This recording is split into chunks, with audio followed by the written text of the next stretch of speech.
Welcome, everybody, to another episode of Your Spiritual Journey. This is Dr. Bob, and this is the space and the place where we talk about things important to your soul. And now we're going beyond that and talking about things that you can use as tools to deal with the chaos that's all around us right now and only going to increase over the next couple years. So we are here to help you find your peace and continue to be peaceful when there's chaos around you.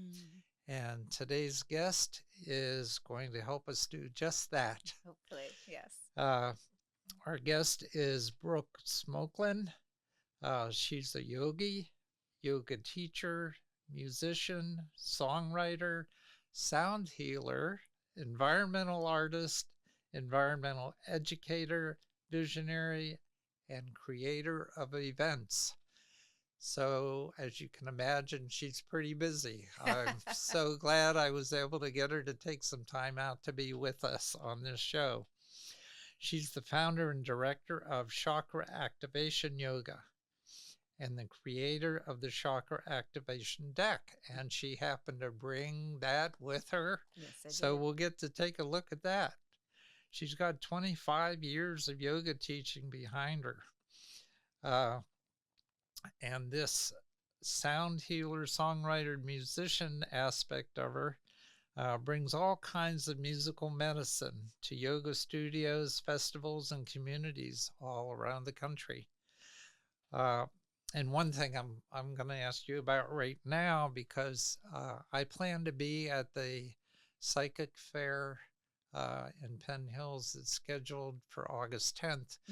This will actually air just after that Psychic Fair, probably. Okay. But is that somewhere you plan to be or have been in the past? I haven't been to this. Is that the one out in Monroeville? Toward Monroeville, yeah. Okay. It's on just off on the Rhode Island Road, Right. before you get to I'm Monroeville. not sure if I've been to that one before, but I know a lot of people locally that do participate. So Yeah. Yeah. Okay. Think about it. Okay. Thank you.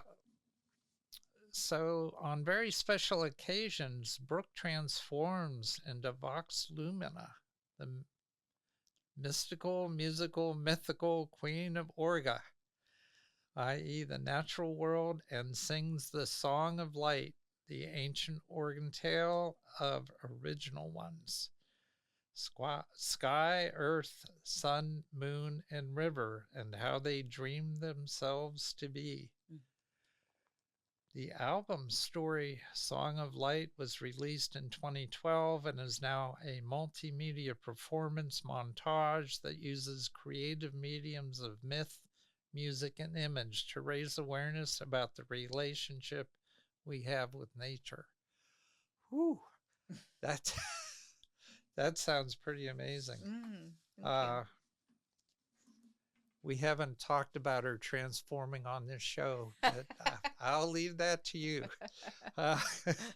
So she's got a degree in environmental education from Cornell, and for over 20 years has been developing creative environmental education that combines both artistic and scientific inspirations to foster a deeper and more conscious connection with the natural world.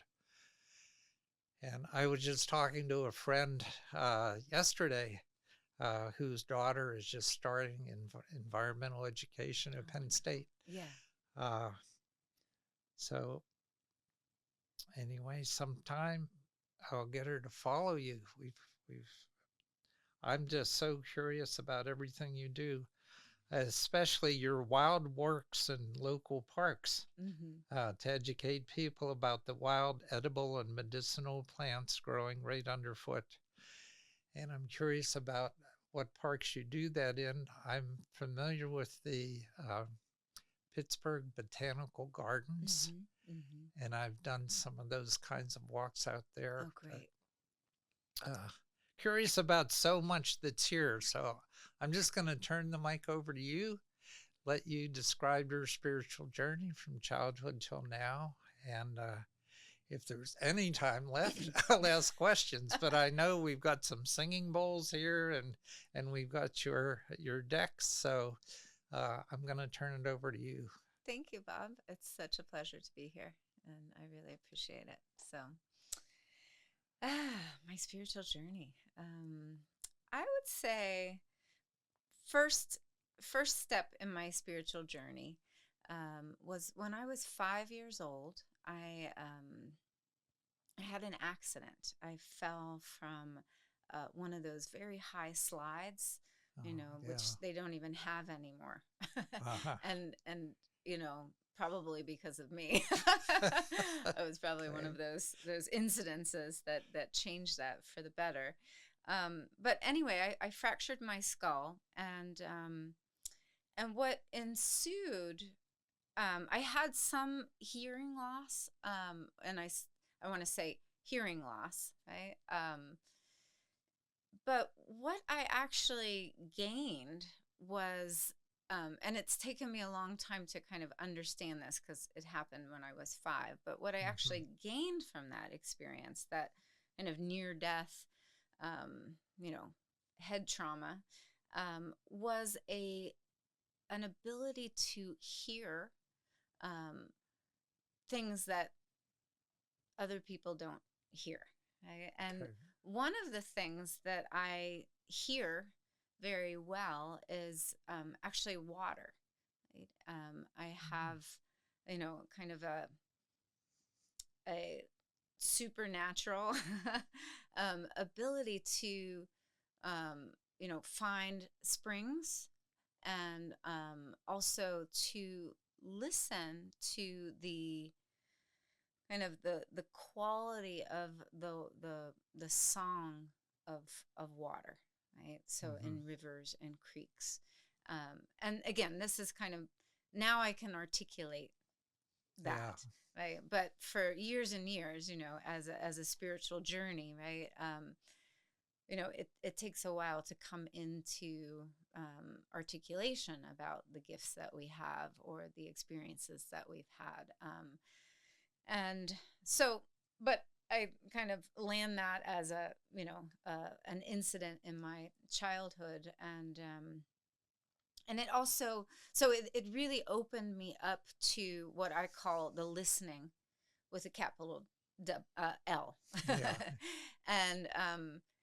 And so listening to the natural world, listening specifically to bodies of water, the particular healing protocol that I've developed over time is called vibrational repatterning. It's about kind of listening to the vibrational field.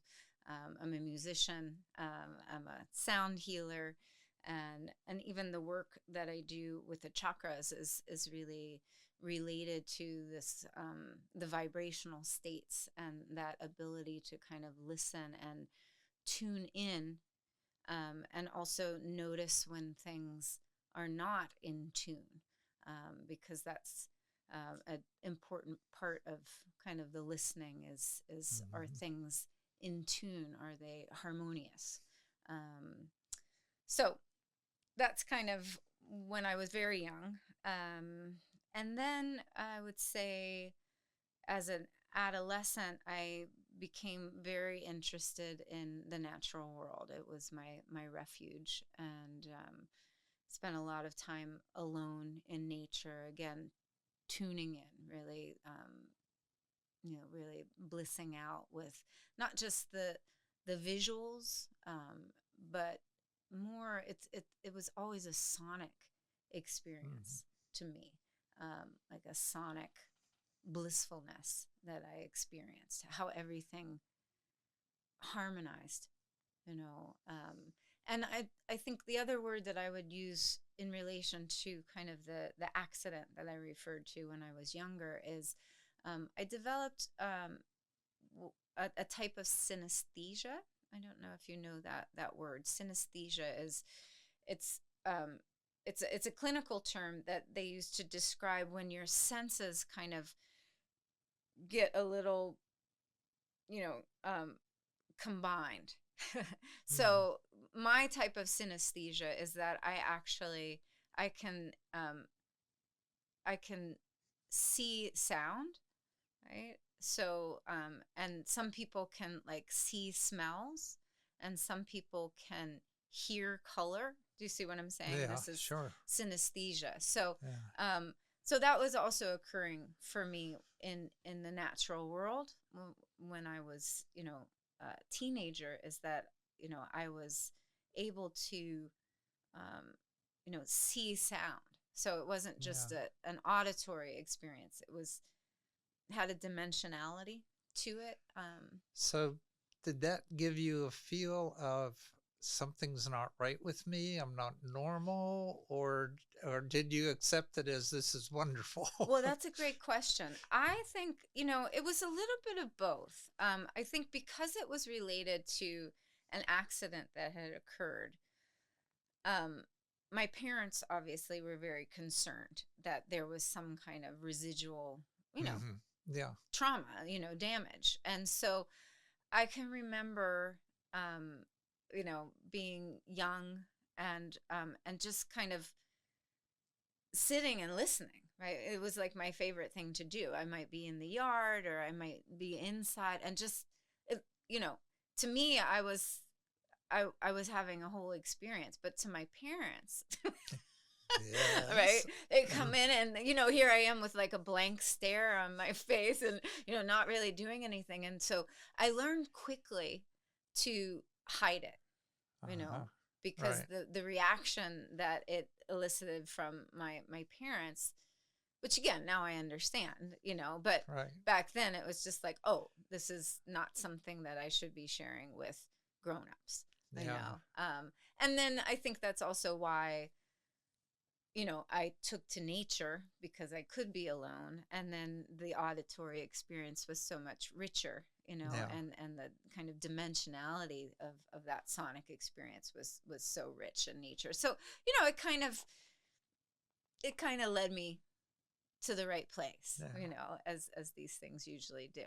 So were you raised in any particular religion, or did your parents practice a religion that they? My dad was of of Catholic origin, right, and was Okay. an altar boy, and that kind of experience. But by the time I'm the youngest of three, and by the time I came along, I mean, we were doing you know Catholic Easter and Catholic Christmas, but we Mhm. weren't particularly religious, Okay. and definitely not spiritual. I didn't grow up in a spiritual household. Yeah. Um, Okay. so yeah. Which then leads me to kind of next chapter, I would say, which was an early introduction to yoga, which again I find pretty remarkable in that I didn't really grow up particularly, spiritual. But my dad, and when I was in high school, he was curious about meditation. He ended up taking me to Mm. a meditation class here at University of Pittsburgh. Um, it was, just some Saturday thing, and that delighted me. That just opened a whole world. It kind of gave me language for what I had already been doing. Ah. The sitting, Okay. Yeah. the listening, the being with things as they are. Even Hmm. though mine had definitely a sonic dimension to it, but I whenever I learned, oh, this is meditation. How Yeah. wonderful is that, right? This is what they call that. So then when I went to college, and again, this was, I 1988, so I like to remind people, and I know you have reference for this, but back then, you know, there were not yoga studios Hmm. everywhere. Right. These meditation and yoga were things that they were unusual. It was not things that everybody was doing, going to the evening yoga class. So I feel very fortunate that I got exposed to it at college, and it was actually a group of older women that um, they just really enjoy doing yoga together and practice weekly. So it wasn't anything formal, it was something Yeah. that, I really kind of stumbled upon, as we say, on the spiritual journey. Right. But again, really, really loved it. It felt, it felt quite at home for me. And that was an interesting thing that has kind of come full circle in that just this past year, I went to India for the first time.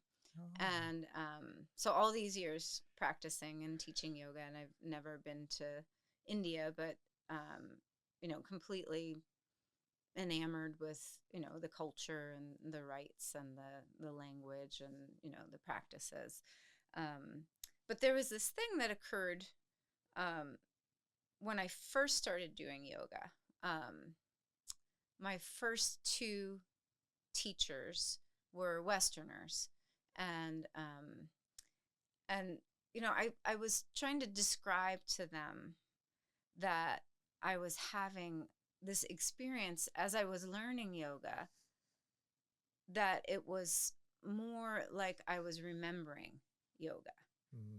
And it was very strong for me, the distinction between the two. It kept kind of coming up that like when I was in these postures, they felt very familiar to me, and the benefits of it was like there were these whole chapters, of knowledge, or that opened up early on in my practice. It was pretty remarkable. And I mentioned it to my first two teachers, who, like I said, were Westerners, and they acknowledged it. But that was about it. And then my third yoga teacher was a woman from India. And when I mentioned that to her, right away, she just said, "Well, of course." She said, "How auspicious, right? Is this, what a blessing to have a lifetime, where you at such a young age get to reconnect with a past, the knowledge that you acquired as a soul, right, in a previous lifetime." And, that, again, there's these moments of resonance, right, where, it really made sense to me.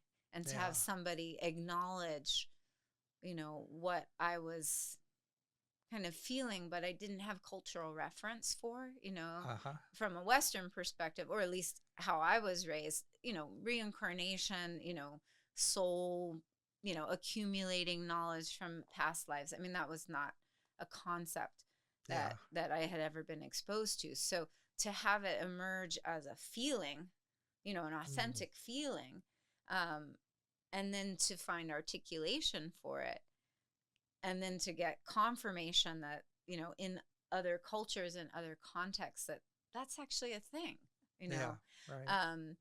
So, and that actually really describes a lot of my journey with yoga, and why I'm so devoted to it, and as both a student and a teacher, because that kind of thing occurred over and over again, where, I would have experience through different, breathing techniques or meditation techniques or different postures, or that would kind of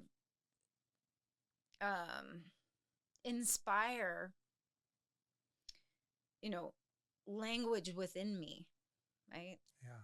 That, so, and then I would find out later that there is already a word for it in the yogic, language, right? And so I just kept feeling more and more at home. I kept feeling more and more confirmed, right, in those, not just in those practices, but in the language that describes the energetic states and the different states of consciousness. It just, it just made more and more sense. And that was really, that was just very significant for me. I felt like I I wanted to also introduce others to that same possibility, right? Mm. That Yeah. maybe the language box, that they were kind of born into, right? Culturally, socially, in their families, was a bit limited, Hmm. and that, we have experience, that lives outside of that language box, but it's hard to access. It's like Yeah. dreams, it's like, you know, if we don't have language for things, it's just, it kind of misses that cognitive processing. But when we do have language for things, right, then it becomes real in some way, right? It's Yeah. confirmed. Uh-huh. Do you understand what I'm speaking about? Yep. Yeah, For sure. yeah, Yeah. yeah, yeah. So that's what really led me to the chakras. Actually, is when I was 19, I had a very profound, energetic experience, which again I now know is a Kundalini awakening, and now we have language for that kind of lives in, more and more places, which is wonderful Yeah. because they occur, they're real, and when you can kind of frame it as something, then it can be more grounding, and you can gain tools about how to kind of process the Mhm. experience that So you're I'm having. assuming you're at university at this point I when was this I was still happens. there. Yeah. Yeah. Yeah. Okay. And but again, I didn't have language for the experience. Fortunately, I was working with teachers that then were able to kind of give me language around that. But it's a bit like a lightning bolt, kind of trying to embody a lightning bolt, and contain the energy. I mean, it was a very energetic experience. And again, I felt very fortunate um, to be able to experience that, to be held in a community of practitioners where, I had the guidance and the wisdom to support me in that. If I Hmm. had been in a different context, it could have been pathologized in some way, Yeah. and we see that a lot, that there is a lack of language slash understanding for a lot of these different states of consciousness. And they do get, unfortunately, kind of categorized as, something pathological in a way. Yeah. And so again, yoga kind of saves the day in terms of, having a much larger context for these altered states, these energetic experiences. And so that led me to chakras. Right? Yeah. Is okay. So, what is the sushumna? What is that central channel that the Kundalini rises in, and what are chakras, and how do they work, and how can I harness, and play with, and cultivate a deeper relationship with that energy that is not, you know, sudden and unpredictable, but actually, Hmm. related to practices, and so that's where that journey began, Yeah. as my own way of understanding my experience, and then also wanting to provide that for others, Hmm. so that they could have language and understanding, and also, you know, guidance around those energetic states. Well, what a great thing to discover all this at a young age, Mm-hmm. because then you've got a lot more time to cultivate it, to grow it, to share it. Absolutely. You Yeah. know, I I came to my Reiki practice in my 70s, Mm-hmm. you know, Yeah. and I know that having a community around you uh, to grow with and to share those experiences, you know, just is really good. That kind of support. So for you to just to tap into that kind of support Mm-hmm. at that age Mm-hmm. is amazing. That's It is. great. It's a blessing. I feel very fortunate. And I will say, I mean, again, yoga back then was very different than it Yeah, is now. And so it has been an interesting journey. I would say that in the beginning I was fortunate, in the college years to be a part of a sangha or a yeah, practicing right. group. But then, you know, I mean, it was the terrain was very different.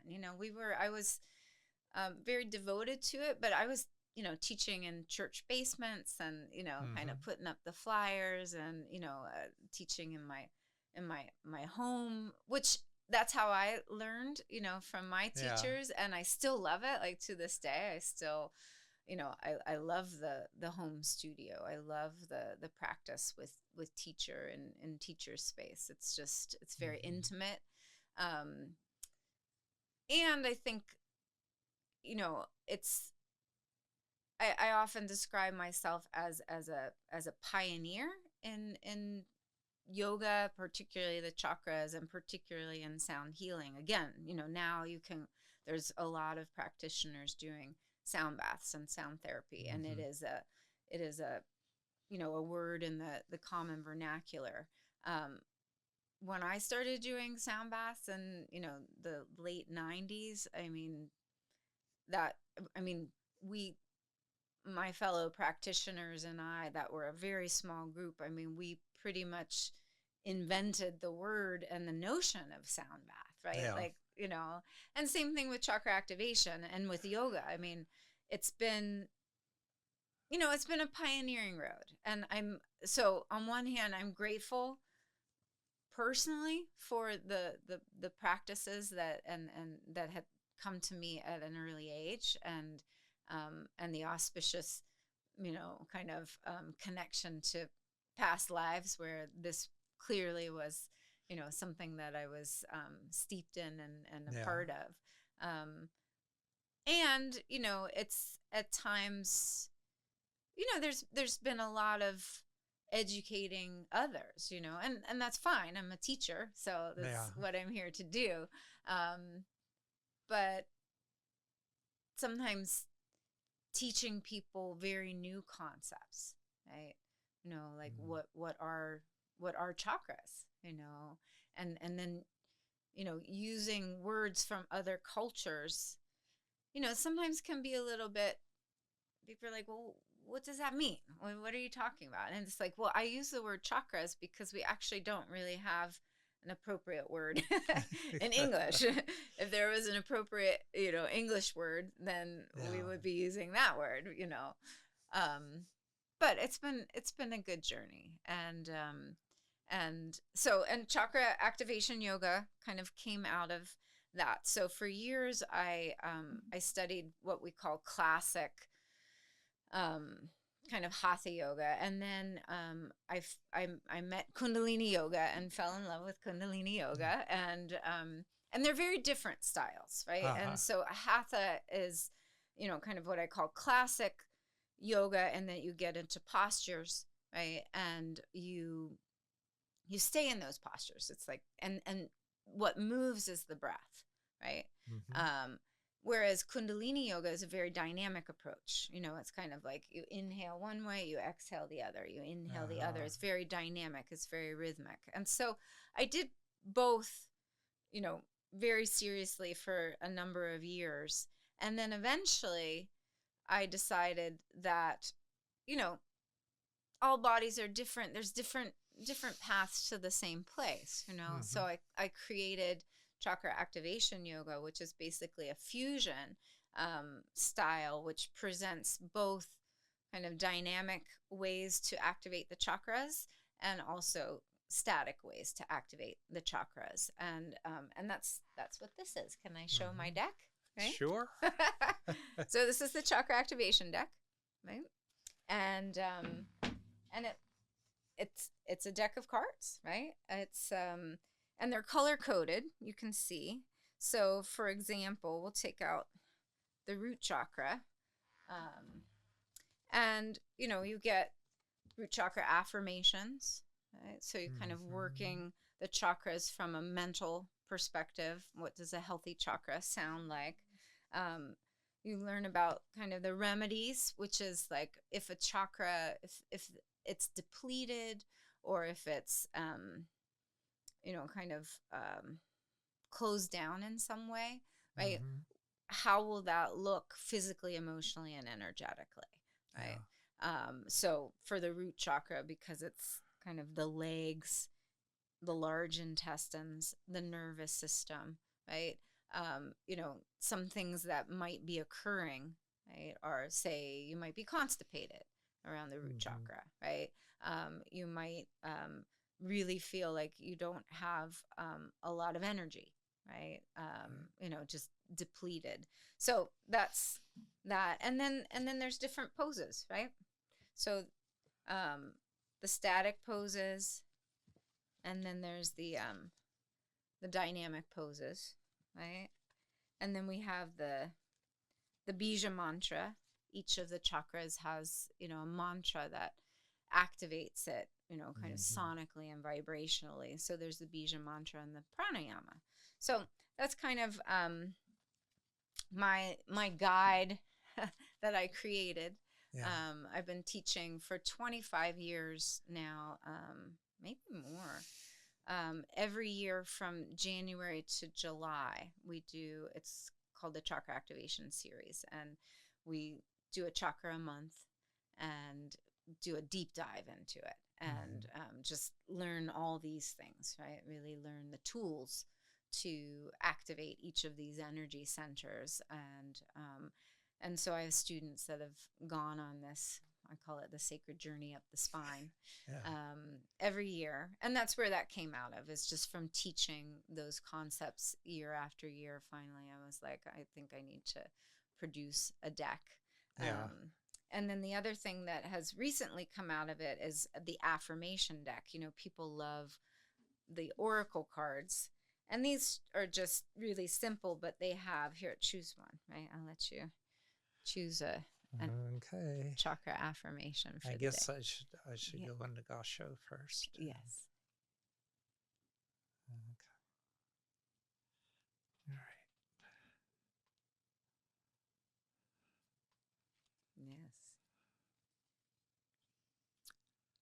I easily receive gifts, love, help from others. So the idea is to repeat that over and over? Well, a couple things. First of all, so do you see which chakra it says? It's the heart chakra. It's the heart chakra, exactly. So easily giving and giving and receiving is part of the heart. So this is working on, I easily receive, right? Gives, love, and help from others. And so when you hear that, the first question is, can you affirm that? Is that true for you? Definitely. Okay. Wonderful. Definitely. Right? So that's a healthy heart chakra. So for some people, they might read that and they might be like, oh, no, I can't really affirm that, right? Yeah.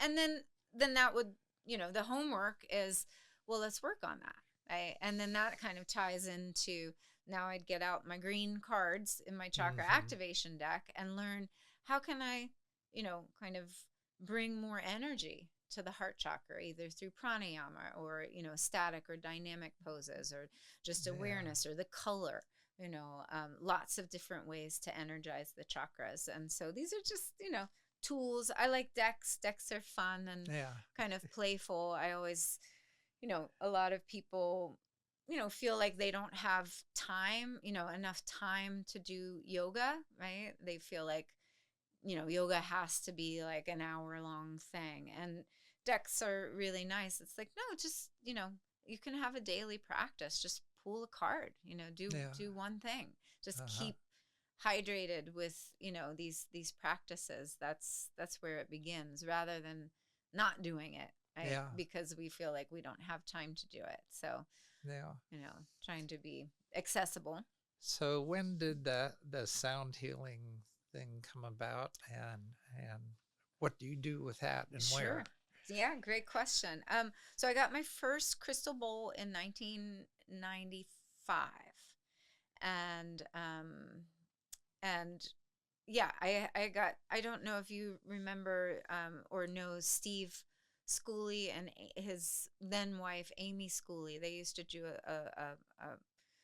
an event called Life in Balance, and he played flute and she played crystal bowls, and I had seen them, and they were also associated in other ways, and I had seen them and just fell in love with the crystal bowl. Was just like, Yeah. what is that? Like, what is that? Yeah. And got my own through Amy's help, and I still have that bowl, knock on wood, to this day. It's my big G. And I just think I'm in love with the crystal bowls. I mean, they what an instrument. First of all, it's Yeah. made out of crystal. I mean, come on, I mean, and Mm. because of that, 99.6% pure quartz crystal. So the Mhm. amazing thing about quartz is that, that um that terminating tetrahedron pattern, right, is Yeah. also that we see on the kind of macro level. um, that is how it looks on a molecular level. So when it's holographic. It's like when you Mm. strike that, the vibration is so pure, Yeah. and it's so powerful. And you know it's more than vibration. It's what I call sound form, right? When you Yeah. are really having an experience with the crystal bowls, I mean, and people describe it all the time. It's like the sound is moving around you, it's moving through you. Like, they're like, where is the bowl? Like, were you walking all around? But they're just so generative of Yeah. these extraordinary sound forms. The sound bath Hmm. is. Yeah, you just bathe Yeah. in it, right? And so I yeah, and then I became, this is kind of where the nature and the sound that I was kind of referencing before kind of come together, in that I discovered Pythagorean intervals, right, which Mm. is Yeah. musically, right, that it's the same notes but slightly different, um, tunings. And the reason why is because Pythagoras was big on proportionality, right? And proportionality is really important in the natural world, right? We are proportional beings. We have Pythagorean intervals all throughout our bodies. It's how our bones grow. It's how things grow, right? Mhm. It's the Fibonacci sequence, right? It's in nature, right? How a nautilus shell grows, how the spiral of the universe is. It's how water moves, right, in a natural system. So Pythagorean intervals are everywhere in the natural world. And my thing was, well, why are we not listening to those more? Yeah. Because I feel like, as an environmental educator, and also just as a human being, right? We are, one way that we could describe our situation, right, as humans on the planet presently, is that we are out of tune, right? Yeah. That's one way to Right? describe it. Yep.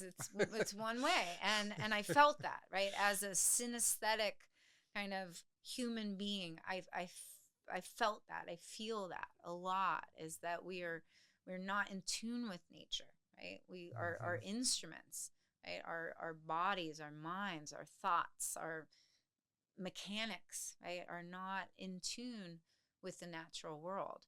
And so that's where the sound really came in for me, is, what role can I play, right, as a musician, as a generative force, to tune people more to the natural world. Mhm. And so I have a set of bowls. about 14 bowls at this point, and they're all tuned to Pythagorean intervals. So a sound bath experience with me is, I mean, it sounds wonderful, but it also has this additional kind of quality in that we are being attuned, right, to these proportionalities, right, and to these frequencies that are found in nature, and I think that's if we want things like harmony, right, if that's a quality, right, that we're looking for, inside of ourselves, right, with each other, with communities, with different language groups, with nations, Yeah. we need to think about these things, Okay, so the healing portion of the sound bath experience Yes, has to do with the frequency and the resonance of the sound with the molecules in your body. absolutely. Yes. Is that right? Yeah, Okay. because we are watery beings, right? We are Yeah. bodies of water, and so we vibrate. Yeah, somebody described it to me as we are cucumbers. Lots of water in there. We're just human cucumbers. Yes, yes. Yeah. And we vibrate. We vibrate to, we're resonant chambers. We're vibrating, together in a way right now. We are affected by each other, right? And we are affected by our environments, and what we expose ourselves to. And I'm enjoying your energy, by the way. Great. Likewise, right? It's really, really helpful. Yeah, I did go to a sound bath experience at Peace, Love, and Zen, which isn't far from here, but they don't exist anymore. I They're used gone. to do sound baths there. Yes, years ago. And I know Walt Melius, who, when you mentioned the Schuleys, I think he studied under them. Okay, great. And so some of the language you're using and the references are familiar to me. Yeah. So are you going to give us a little Absolutely. demonstration here? I would love to. Okay. So let me put this down here. Let me move these out of the way. Okay. I have two bowls that I brought, if I might play those both for you, because they are harmonious. Speaking Okay. of harmonious Audience, if you're listening and not watching on YouTube, where Brooke is getting the bowls prepared. Yes. For a demonstration. And what I have here is, this is a Pythagorean fifth.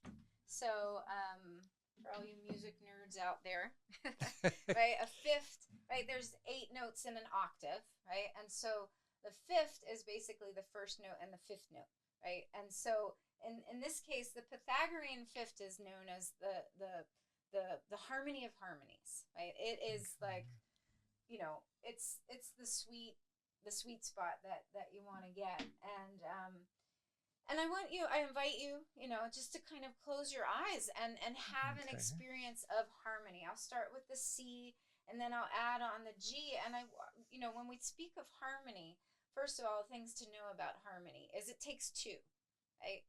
It's 2 distinct notes, right? They are doing their thing.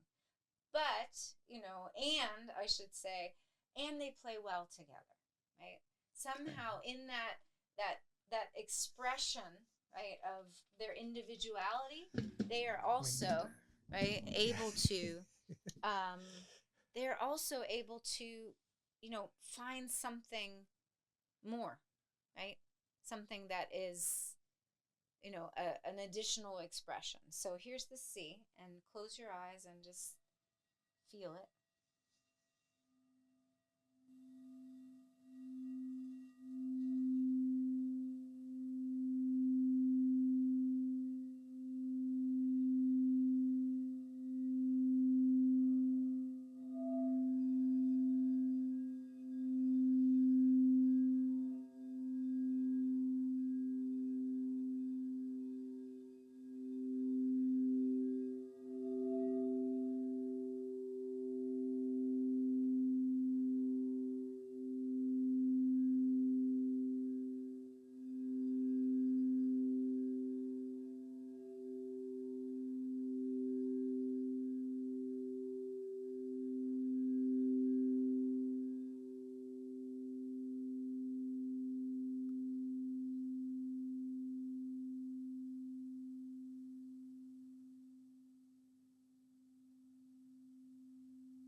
take a deep breath in. Yeah, that was powerful.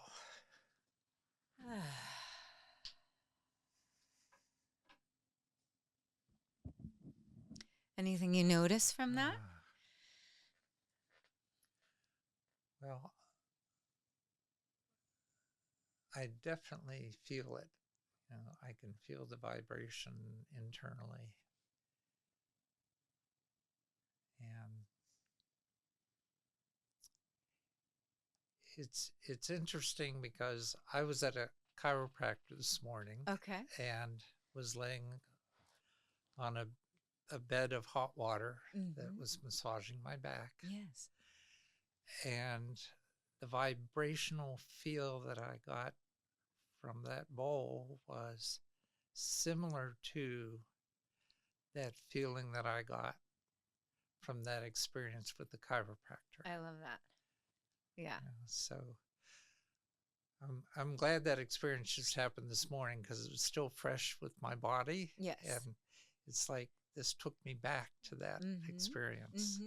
And that's, that's what we want, right? Just the increase in frequency, right, of these harmonious moments, right? Yeah. However they might be generated, right? But sound is one way, water, nature is another way, embodiment practices, pranayama, just to increase the frequency of these moments where we are experiencing that. Yeah. I'm very relaxed at the moment. I like tell it. you that I've done my I'm job. melting. Yeah. And I hope if you're in your car driving while you're listening to this podcast, that you're still alert at the wheel. I only played a little bit, right? Okay. Yeah. It's not a full dose.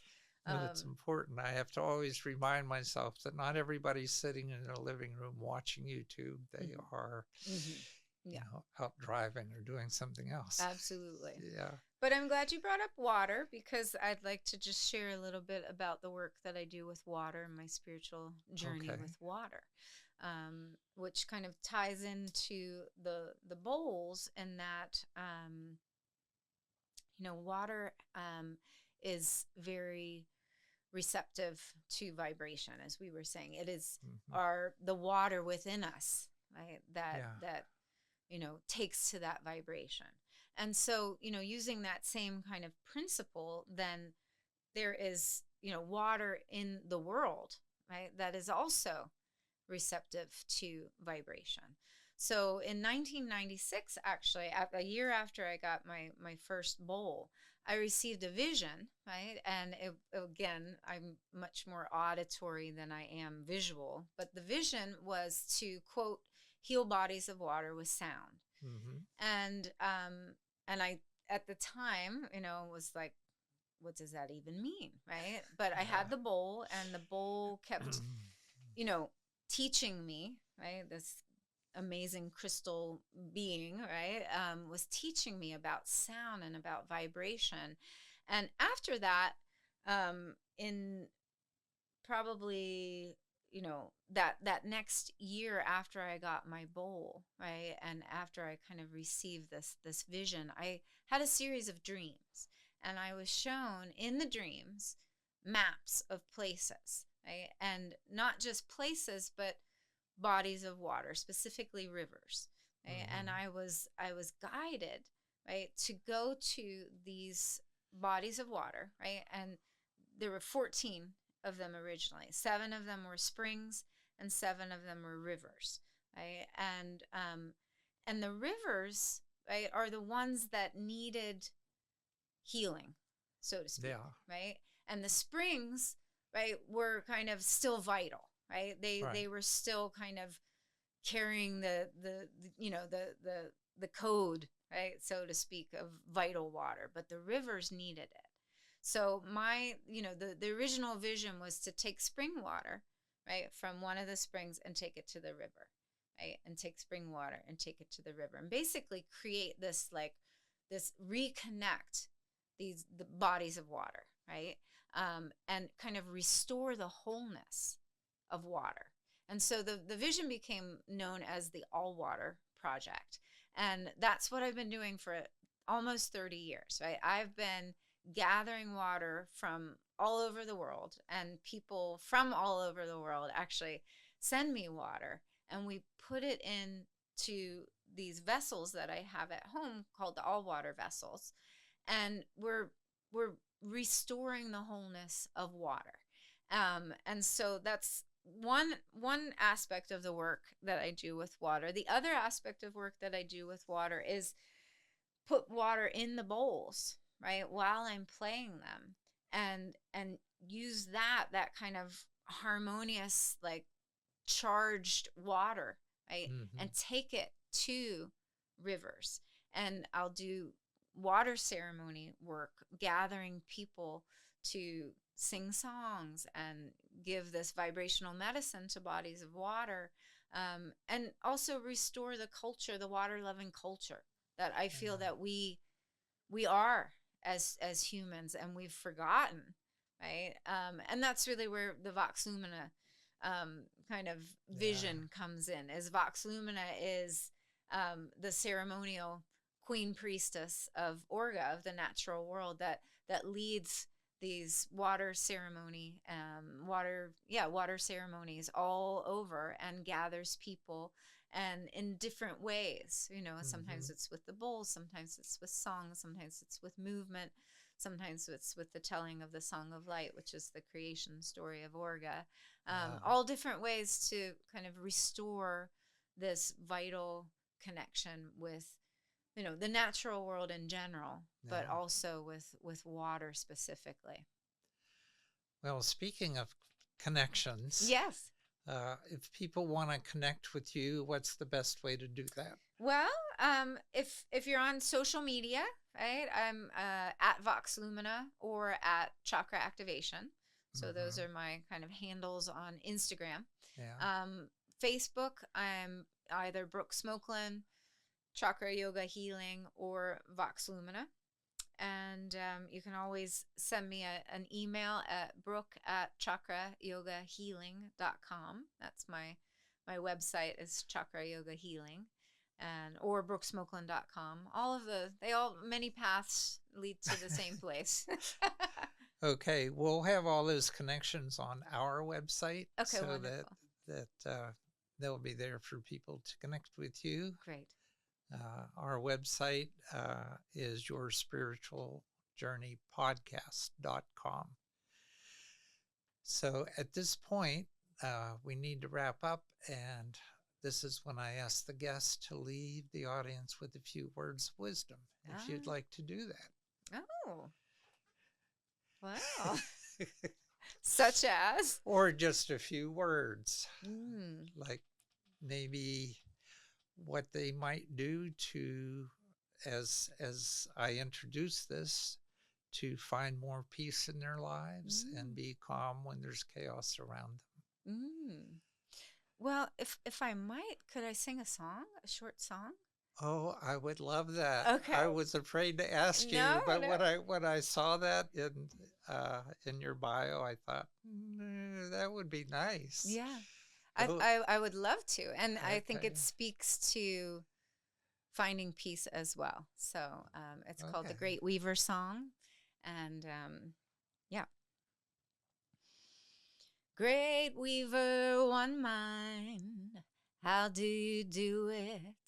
How do you weave us all? Great Weaver, one mind, how do you do it? How do you conceive us all? Great Weaver, one mind, how do you do it? How do you weave us all? Great Weaver, one mind, how do you do it? How do you conceive us all in the perfect timing, in the perfect timing, in the perfect timing? Our prayers are answered, our prayers are answered in the perfect timing, in the perfect timing, in the perfect timing. Our prayers are answered, all our prayers are answered. Oh, thank you for that gift. That Thank was you for letting marvelous. me share. And I know you're a songwriter. Is that one of your originals? It is.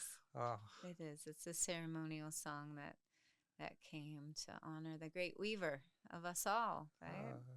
that's great. Yeah, may we all be woven together in harmonious, loving ways and, Yeah. restore our connection with each other and ourselves and with nature. Well, thank you so much for being here. Mm-hmm. Audience, as always, take what you've heard and whatever resonates with you, adopt it to your life, put the rest on a shelf until you're ready for it. And until next time, this has been your spiritual journey.